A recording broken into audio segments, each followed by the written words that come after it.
Konnichiwa mina, j'espère que vous allez bien. On se retrouve pour cette nouvelle vidéo où on va parler des 10 erreurs à ne pas commettre quand on vient en voyage au Japon. La première erreur à ne pas commettre, c'est de sous-estimer la ponctualité des transports au Japon. L'heure qui est indiquée sur votre billet, c'est l'heure qui correspond au départ de votre transport. Donc soyez toujours 5 à 10 minutes en avance pour être sûr d'embarquer à temps dans votre transport. Le deuxième point, et la deuxième erreur à ne pas commettre, c'est de manger, boire et d'être bruyant dans les transports en commun, que ce soit les bus de ville, les métros, les tramways par exemple. Soyez respectueux de ces lieux-là. Par contre, il y a deux exceptions où vous pouvez manger et boire. Ça va être les cars et les Shinkansen sur des longues distances, où là c'est admis. La troisième erreur à ne pas commettre, c'est de vouloir absolument prendre le JR Pass. Le JR Pass aujourd'hui, pour 7 jours, il coûte 320 €. Si vous voulez juste faire un aller-retour Tokyo-Osaka, Osaka-Tokyo, ça coûte en achat brut 200 €, à peu près 30 000 yens.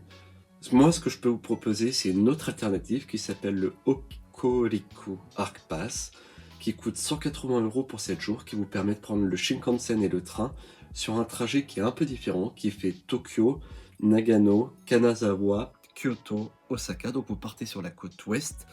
Attention, si vous prenez ce pass-là, vous ne voyez pas le mont Fuji. La quatrième erreur, c'est de vouloir absolument prendre un Shinkansen entre Osaka et Kyoto. Il n'y a aucun intérêt. Le train en local express, ça dure 30 minutes de Kyoto jusqu'à Osaka. Ça vous coûte 1000 yens.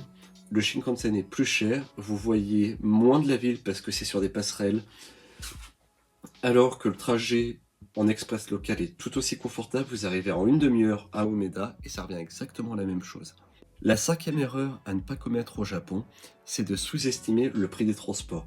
Les transports sont très chers et si vous budgétez ça, attention, multipliez facilement par 1,5 voire 2 votre budget.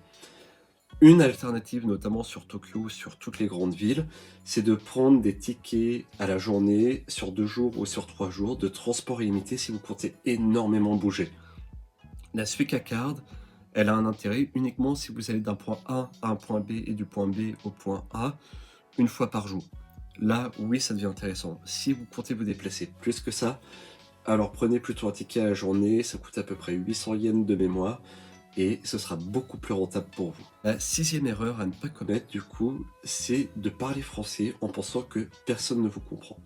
Il faut savoir qu'au Japon, aujourd'hui, il y a une diaspora française qui est déjà, très importante, et de deux, il y a plus de 800 000 francophones au Japon.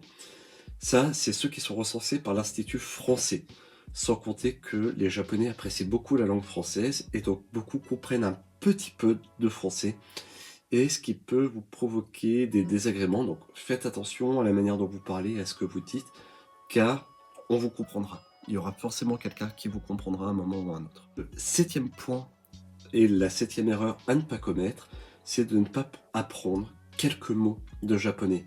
Konnichiwa, bonjour, sumemasen, désolé, sayonara, au revoir, arigato gozaimasu, merci. Juste d'apprendre ces 4-5 mots-là vous permettront d'avoir un service client qui sera bien meilleur parce que ça montre que vous vous intéressez à la culture et c'est ce qui est le plus important quand on voyage.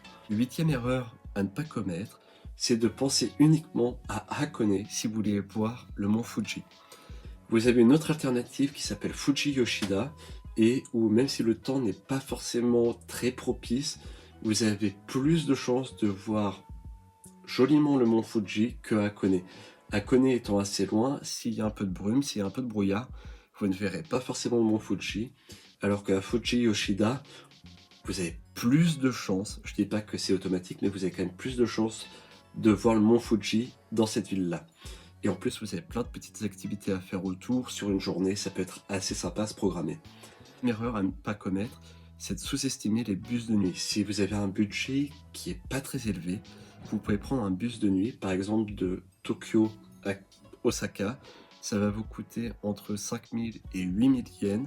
Vous économisez sur une nuit d'hôtel. Et en partant à 23h, vous arrivez à 7h, 8h le matin, ce qui est quand même relativement confortable, surtout si vous avez un hôtel qui accepte que vous déposiez vos bagages en avance. Deuxième point où il faut faire attention, la 10e erreur à ne pas commettre, c'est de ne pas avoir de cash sur vous. Certains bus, notamment dans des villes comme Nagano, si vous sortez un petit peu, ne prennent pas la Suica Card et prennent uniquement du cash. Certains restaurants prennent uniquement du cash. C'est un pays où le cash est encore extrêmement présent, donc faites attention à ça. J'espère en tout cas que cette vidéo vous aura été utile. Je vous remercie et puis je vous dis à une prochaine. Ciao.